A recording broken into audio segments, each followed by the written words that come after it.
So hello my dear students. तो अपना NEET physics PYQs के सीरीज में ऑसिलेशन सिंपल हार्मोनिक मोशन का ये लास्ट आर्टिकल है पेंडुलम। एंड पेंडुलम में भी लास्ट मैंने आपको बताया था simple pendulum.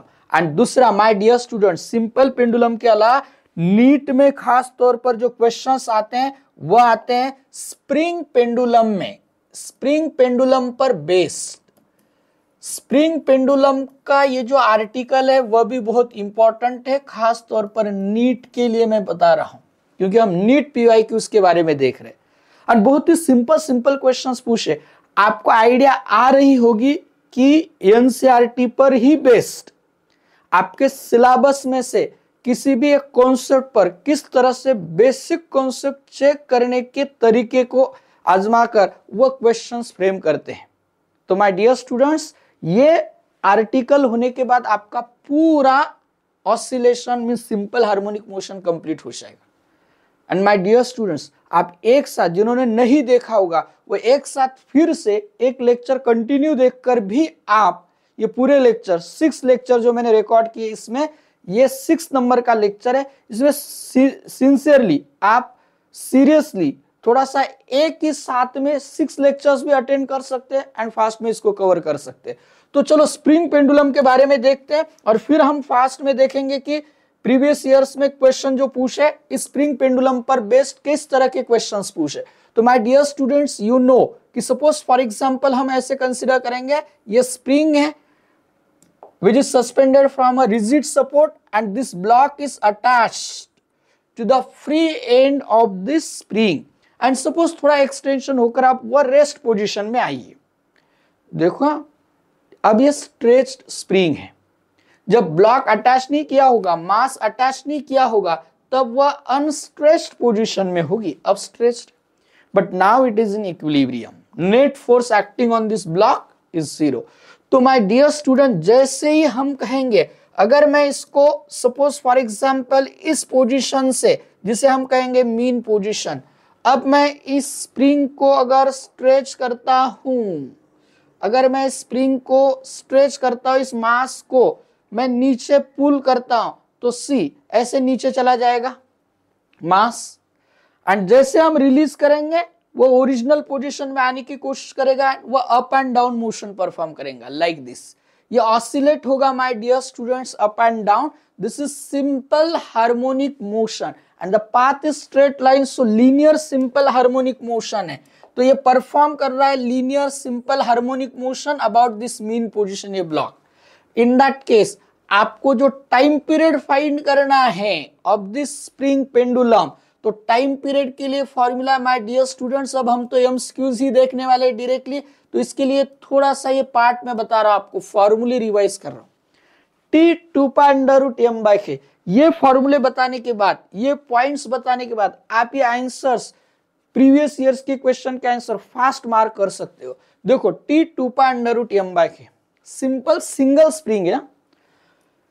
Instead of this अगर हम स्प्रिंग का कॉम्बिनेशन करते हैं माय डियर स्टूडेंट, स्प्रिंग का कॉम्बिनेशन करते हैं तो फिर टाइम पीरियड चेंज हो जाता है।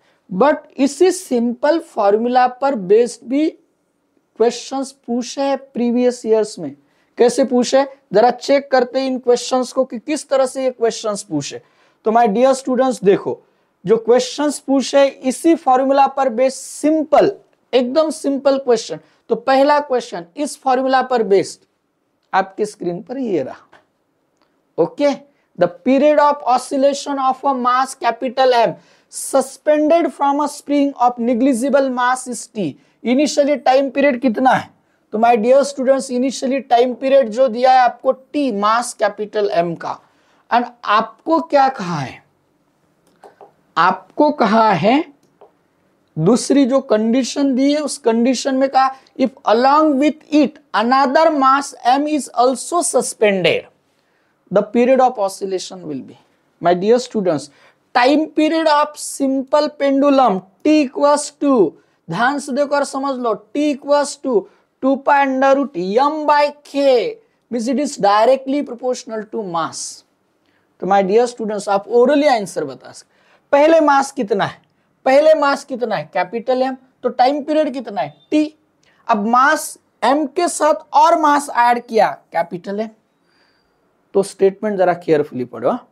मास पहले m था, अब और m ऐड किया, मतलब कितना हो गया 2m। My dear students, mass double हो गया, एंड मास डबल हो गया, it is directly proportional to square root of mass. तो 2 टाइम्स मतलब टाइम पीरियड हो जाएगा √2 times, means final time period हो जाएगा √2 times initial time period. Orally कर सकते, नहीं समझ में रेशियो फाइंड करो, T2/T1 √M2/M1, ये भी आप कर सकते हैं, बट ओरली होता है √M2/M1, M1 M, M2 2M, तो 2M है तो MM cancel, T2 √2 times T1, T1 मतलब T। बट जैसे रिलेशन समझ में आया, लिखने की जरूरत नहीं, mass double, time period √2 times. तो कैसा है क्वेश्चन, एकदम इजी, आसानी से कर सकते। जस्ट ऐसा भी होता है, बहुत सारे स्टूडेंट सिर्फ फार्मूले लर्न करते हैं ना, वो भी बहुत सारे क्वेश्चंस जाते जाते फार्मूले पढ़ लिए आपने, तो भी बहुत सारे क्वेश्चंस आप आसानी से कर सकते हैं माय डियर स्टूडेंट्स। तो चलो अब मैं बता रहा हूं आपको ये नेक्स्ट क्वेश्चन उसी फॉर्मूला पर बेस्ड, एंड मुझे लगता है ये भी क्वेश्चन बहुत अच्छी तरह से आसानी से आप कर सकते हैं, क्योंकि जो फॉर्मूला मैंने आपको बताया बस उसी फॉर्मूला पर बेस्ड ये सिंपल क्वेश्चन है। A spring is stretched by 5 centimeter by a force of 10 Newton. The time period of oscillation when mass of 2 kg is suspended by it is. Spring को कितना मास अटैच किया है? My dear student, spring को मास attach किया 2 kg। तो spring pendulum का time period का formula simple, 2π√m/k। तो माय डियर स्टूडेंट जरा ध्यान से देखो, 2π √ मास कितना है 2 and what is k, force constant. अब लास्ट आर्टिकल शुरू हुई तो आपको फोर्स कांस्टेंट पता नहीं होगा, ऐसा थोड़ी हो सकता है। Force constant, force per unit displacement my dear students. तो F कितना है दिया है 10 न्यूटन, एंड डिस्प्लेसमेंट कितना स्ट्रेच किया 5 सेंटीमीटर। यूनिट्स पर कंसंट्रेशन होना चाहिए, क्योंकि वह गलत हुआ तो आंसर गलत। सेंटीमीटर को करो मीटर में, तो 5/10/5 मतलब 2 × 10⁻², तो -2 ऊपर गया +2 मतलब हो गया 2 × 10², 200। तो 200, तो माय डियर स्टूडेंट जरा ध्यान से देखो 200, तो ये कितना सिंपल कैलकुलेशन है, यहां बचेगा 100, 100 का स्क्वायर रूट क्या होगा 10, एंड 2π मतलब क्या है 6.28/10, क्या हो जाएगा 6.28/10, 0.628 सेकेंड। कैसे आंसर है, यूं आपने बताया, आंसर बहुत आसान है। तो कितना आसान है जरा समझ लो अच्छी तरह से, बहुत ही आसानी से। तो आपको लगता होगा कि अरे बहुत ही इजी क्वेश्चंस पूछे, ये तो प्रीवियस ईयर में। सोनोने सर के साथ ये क्वेश्चंस करोगे तो आपको इजी लगेगा। फिजिक्स के बहुत सारे क्वेश्चन मैंने आपको कहा बहुत आसानी से सॉल्व कर सकते हैं। तो देखिए सिंपल फॉर्मूला पर based, 2 springs of spring constant K1 and K2 are joined in series। मैं आपको बात कर रहा था कि अगर स्प्रिंग का कॉम्बिनेशन किया तो स्प्रिंग का कॉम्बिनेशन करने के बाद टाइम पीरियड में चेंज होगा। क्या चेंज होगा देखो जरा, स्प्रिंग्स कैसे हैं, स्प्रिंग्स हैं इन सीरीज। तो इफेक्टिव स्प्रिंग कांस्टेंट पूछा है माय डियर स्टूडेंट्स आपको। सीरीज मतलब कैसे कनेक्ट करेंगे, end to and.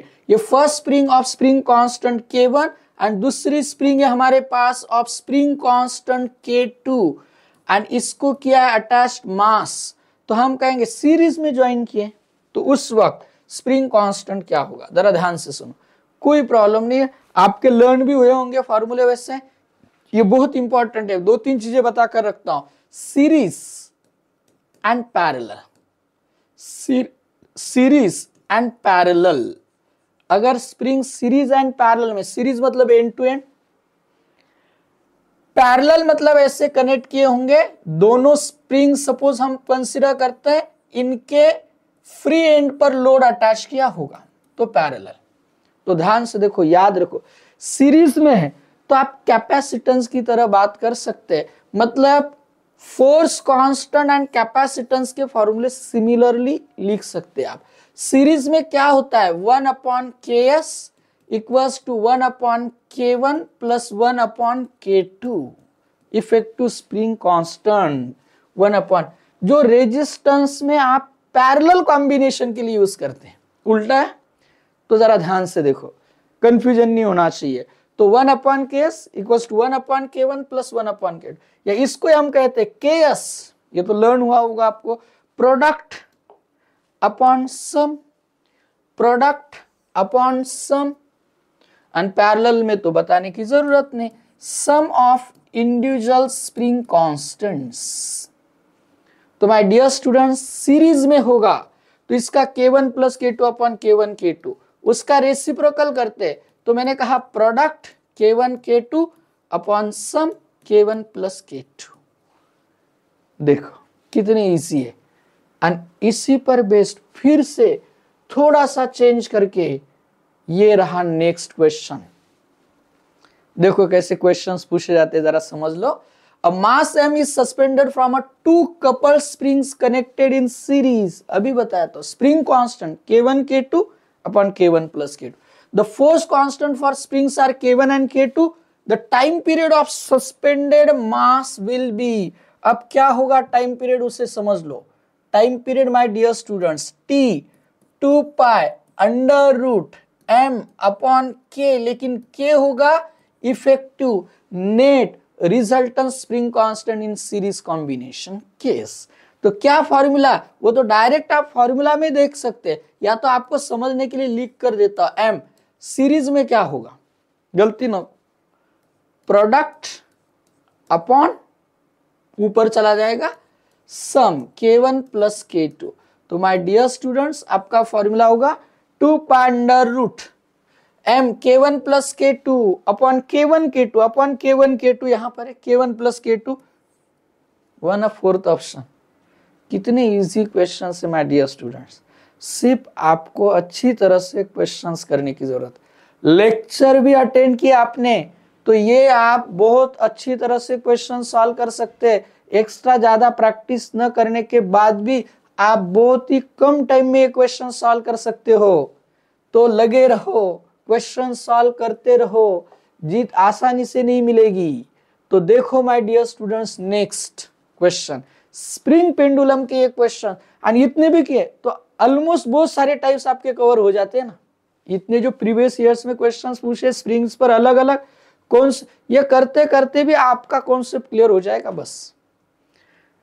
A body of mass m executes vertical SHM with periods T1, T2 when separately attached to spring A and spring B. A spring attach की तो time period T1 रहता है, B attach की तो time period T2 होता है। And उसने कहा है अब the period of SHM when the body executes SHM as shown in the figure। अब दोनों को कंबाइन किया, कैसे कॉम्बिनेशन है, पैरेलल कॉम्बिनेशन। अब पैरेलल कॉम्बिनेशन में माय डियर स्टूडेंट्स आप बता सकते हैं, अलग अलग तरीका है बताने का, अलग अलग वे है, कोई भी वे आप यूज कर सकते हैं। आप याद रखो यहां पर इलॉन्गेशन सेम होता है, फोर्स डिफरेंट होता है, या फोर्स कांस्टेंट भी आपने देखा है, फोर्स कांस्टेंट जो है वह भी देखा है, उसको लेकर भी आप सॉल्व कर सकते हैं कि Kp K1 प्लस K2 है। एंड K का फॉर्मूला याद है क्या आपको, m omega square my dear students. And m omega square मतलब 4 pi square upon T square.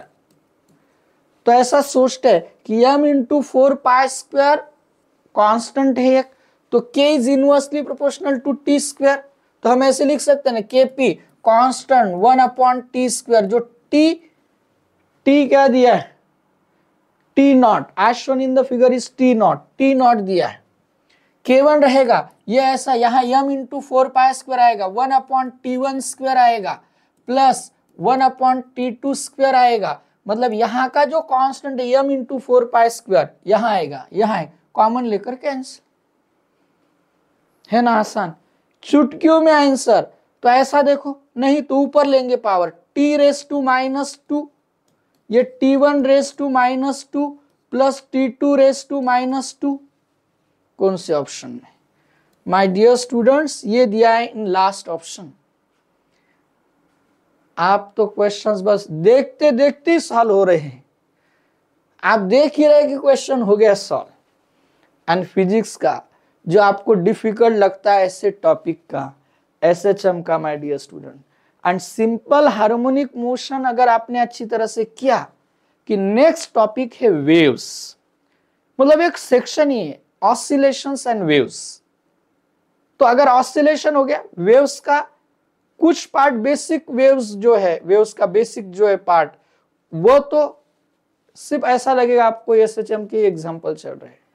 तो माय डियर स्टूडेंट्स, ऑनेस्टली ये करते रहो, बहुत इंपॉर्टेंट है। अ मास m is vertically suspended from a spring of negligible mass.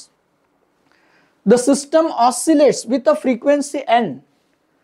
What will be the frequency of the system if a mass 4m is suspended from the same spring?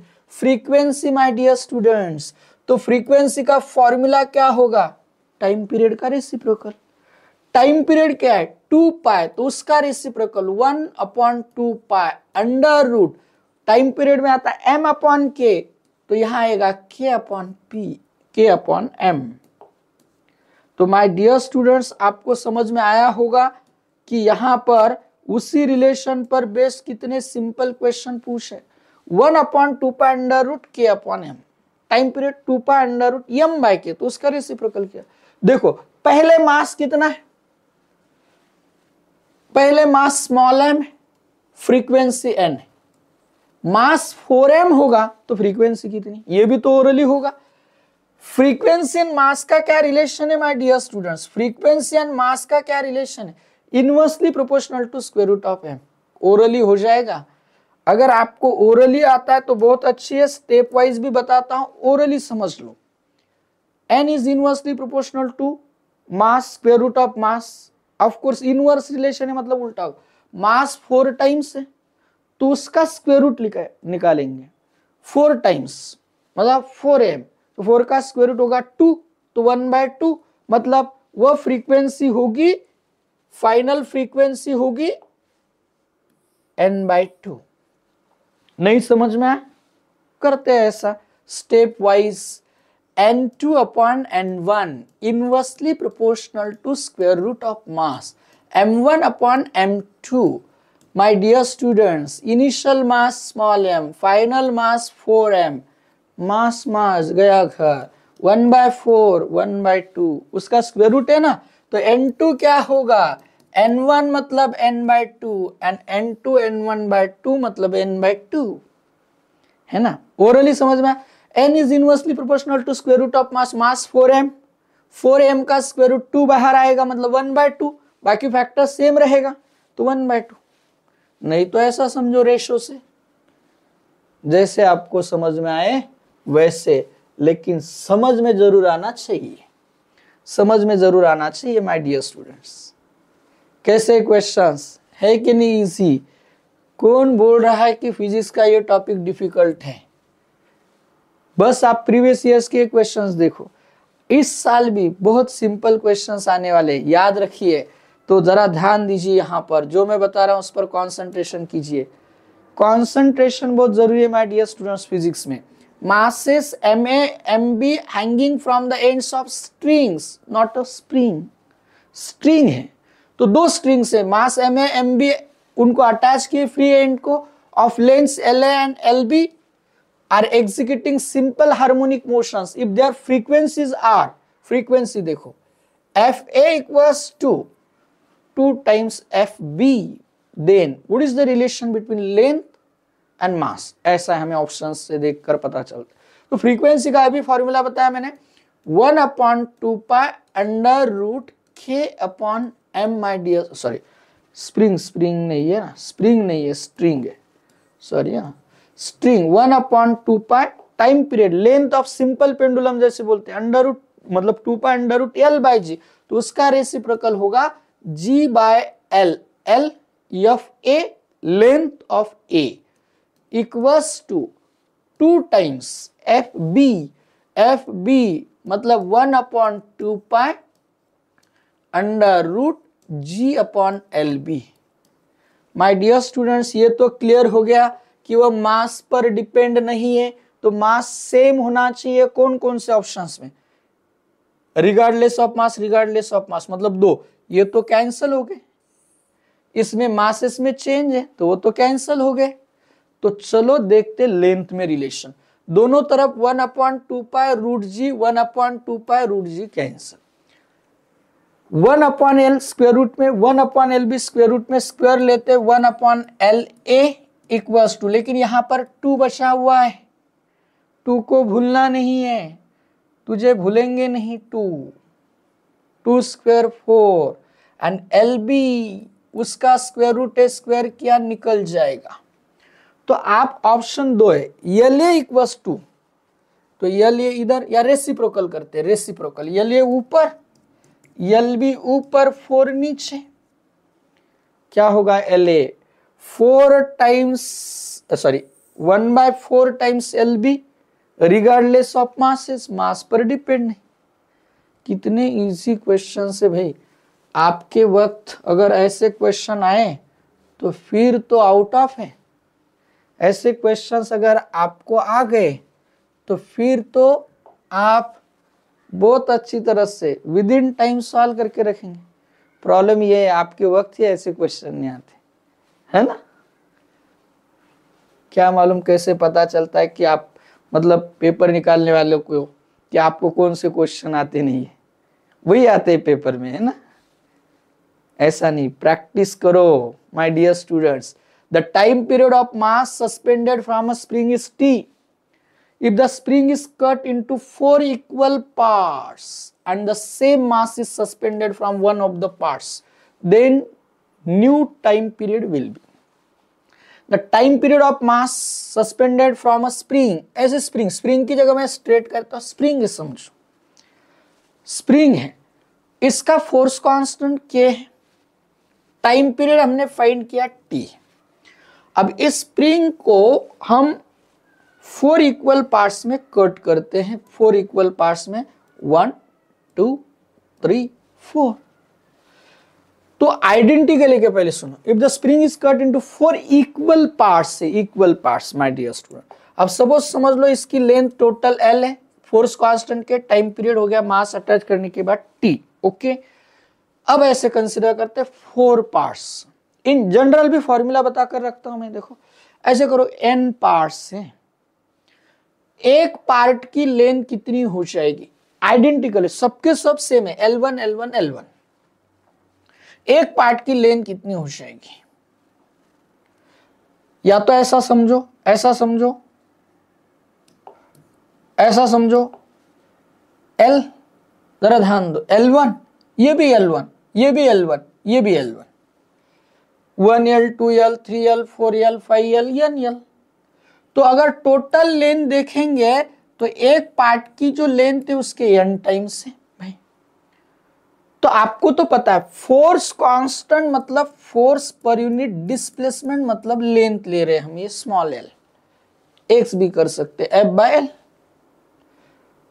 तो K and L में हो गया inverse relation, इसका force constant लेते K1, इसका भी K1, इसका भी K1 K1 K1 K1 L1 L1 L1, identical है ना। तो अब हम K1 को कंपेयर करते हैं K से, inversely proportional to length my dear students, inverse relation. तो यहां टोटल लेंथ, यहां एक पार्ट की लेंथ, उल्टा हो गया। तो L कितना है L, तो L तो n टाइम्स है my dear students, L1 L1 cancel हो जाएगा n, तो क्या कहेंगे हम कहेंगे K1 हो गया n टाइम्स K। बहुत अच्छी है, बहुत अच्छी बात है, ओरली हो सकता है। जितने पार्ट्स के, एक पार्ट का spring constant n times K, तो हमारे इसमें कितने पार्ट्स किए, कितने पार्ट्स के 4 पार्ट्स, और डायरेक्ट लिखेंगे एक पार्ट का spring constant 4 times K। And फिर हमें टाइम पीरियड एंड K का रिलेशन तो पता है, क्या रिलेशन है, 2π√m/K से लिखो ना, T is inversely proportional to K, ratio find करो ना, तो आ गया आपका आंसर ओरली 2π√m/K, K हो गया 4K, 4 4 4, 4 का स्क्वायर रूट 2, 2 मतलब हो गया t/2 नहीं समझ में आया?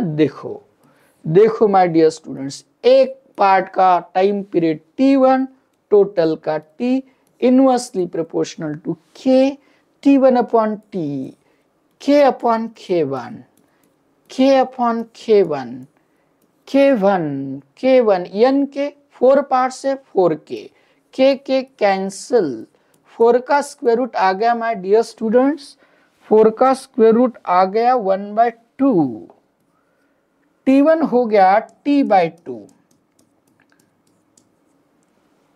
t1 हो गया t/2।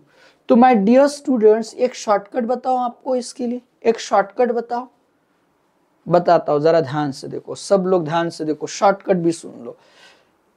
अगर हम कहेंगे हमारे पास L लेंथ की स्प्रिंग है, स्प्रिंग कांस्टेंट के length L, time period T, अगर उसको मास सस्पेंड करते हैं and suppose it is divided into n equal parts, if it is divided into n equal parts, then spring constant of one part n times, 4 parts के 4 times, 16 part के 16 times, and time period if the same mass is suspended to one part। तो time period my dear students, जो time period आता है उसे सुनो, जो time period आता है उसे अलग कलर से लिख देता हूं आपको समझने के लिए।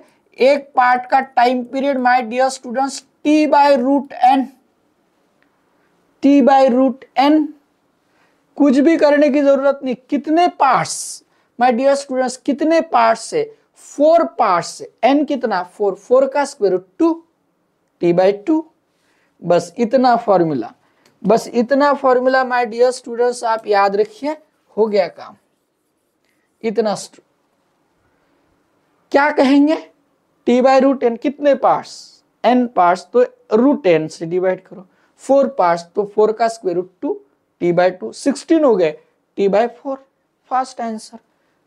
तो ये तो बस इतना ही फॉर्मूला, एंड आंसर मार्क करो, आंसर मार्क करो डायरेक्ट, मतलब बहुत आसानी से कर सकते, बहुत आसानी से, कोई बात नहीं। और कुछ क्वेश्चंस देखो, इजी क्वेश्चंस से माय डियर स्टूडेंट्स, देखो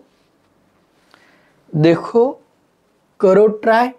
A spring of force constant K is cut into lengths of ratio 1:2:3. They are connected in series and the new force constant is K dash. Then they are connected in parallel and force constant is K double dash. Then K dash upon K double dash. Soon low, K dash upon K double dash. What is K dash? Equivalent spring constant in series and equivalent spring constant in parallel K double dash.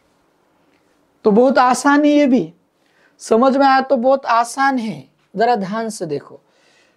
A spring of force constant K is cut into lengths of ratio 1:2:3.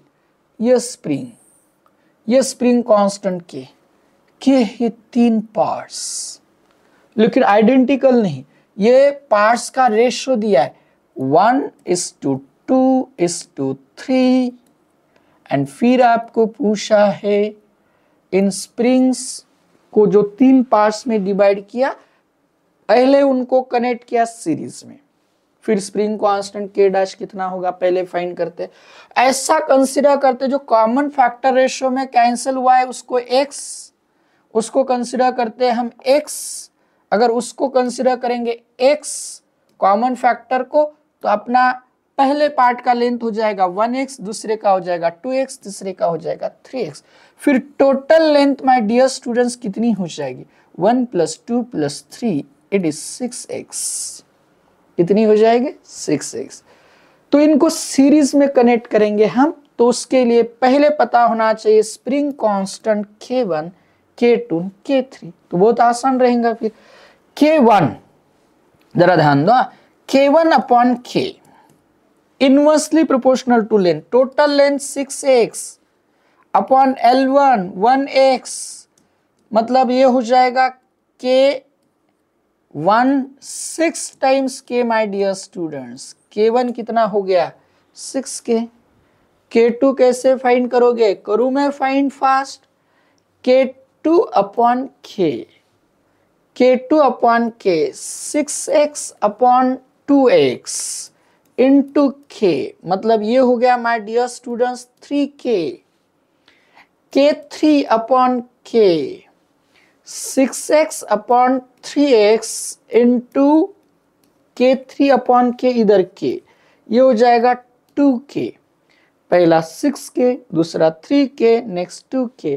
तो parallel में तो भाई समझ में आता है, addition करो 6K plus 3K 9K plus 2K 11K, and series में फाइंड करना है तो my dear students 1 upon K equals to 1 upon K1 6K plus 1 upon K2 3K plus 1 upon K3 2K, and इसका LCM my dear student 6K, 6K मतलब इसको multiply करना होगा 1 से, इसको 2 से एंड इसको 3 से। 1 प्लस 2 प्लस 3, 1 प्लस 2 प्लस 3, ये हो जाएगा 6। 1 अपॉन केस अगर हम कहेंगे 6 upon 6K, 6 cancel, K's equals to K, K's equals to K, K's मतलब K डैश, KP मतलब K डबल डैश, तो K cancel, 1:11 my dear students, 1:11। कैसे क्वेश्चंस? यही लग सकता है आपको थोड़ा सा डिफिकल्ट, अब तक के पूरे क्वेश्चंस इजी है, एक दो बीच बीच में हर एक आर्टिकल पर एक दो क्वेश्चन डिफिकल्ट कभी ना कभी पूछे गए। तो माय डियर स्टूडेंट्स एक बात और बताता हूं, न्यू सिलेबस में simple harmonic motion oscillatory motion में डैम्प्ड ऑसिलेशंस, फोर्स्ड वाइब्रेशन का ये जो पार्ट है damped oscillation and forced vibration का, वह रिड्यूस किया है। थोड़ा सा आपको वो इजी, इतना मतलब थोड़े से इक्वेशन से मेमोराइज करना पड़ता है, मेमोरी बेस्ड फॉर्मूले है उसमें, लेकिन फिर भी आप यहां तक अच्छी तरह से करते रहोगे, बार बार रिवीजन करोगे उसका, एंड डैम्प्ड ऑसिलेशन का पार्ट रिड्यूस है तो उसके क्वेश्चंस हम नहीं लेंगे, एक्स्ट्रा नॉलेज के लिए आप कर सकते हो, लेकिन ये बहुत ही इंपॉर्टेंट है कि इन क्वेश्चंस को आप बार बार करें। तो simple harmonic motion damped oscillations पर बहुत सारे क्वेश्चंस पूछे, लेकिन एक जनरल क्वेश्चन पूछता है मैं, जो मेजरमेंट्स में भी हम क्वेश्चन बता सकते हैं, ऐसा एक सिंपल क्वेश्चन मैं बता रहा हूं। भले डैम्प्ड ऑसिलेशन का बोल सकते हैं आप, लेकिन जनरल एक क्वेश्चन भी फ्रेम करते हैं कभी कभी किसी आर्टिकल पर, तो ऐसा मेजरमेंट्स के बेसिस पर सॉल्व कर सकते हैं आप ये क्वेश्चन।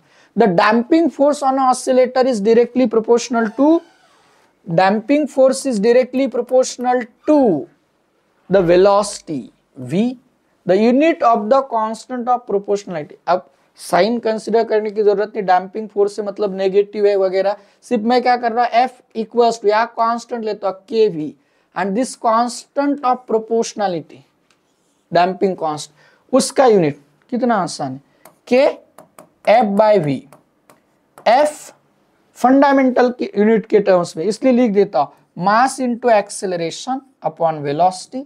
मास का यूनिट बताओ, mass kilogram, acceleration metre per square second, velocity metre per second. तो माय डियर स्टूडेंट्स आंसर देखो केजी, सेकेंड स्क्वायर, सेकेंड एक कैंसिल, सेकेंड ऊपर गया पर सेकेंड, किलोग्राम पर सेकेंड,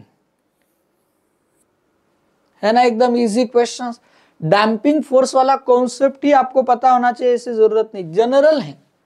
तो माय डियर स्टूडेंट्स ऐसे क्वेश्चंस हम करते रहेंगे हर टॉपिक के, तो मैं आपको सबको फिर से बार बार बता रहा, ये प्रीवियस ईयर्स क्वेश्चंस बार बार करो, हर लेक्चर को अटेंड करो, एक हाथ मिस हो गया तो फिर से शुरू से अच्छी तरह से उसको देखकर फिर से आप एक ही साथ इन सभी लेक्चर्स को इस टॉपिक के देख सकते हैं एंड ये टॉपिक परफेक्टली रिवाइज कर सकते हैं।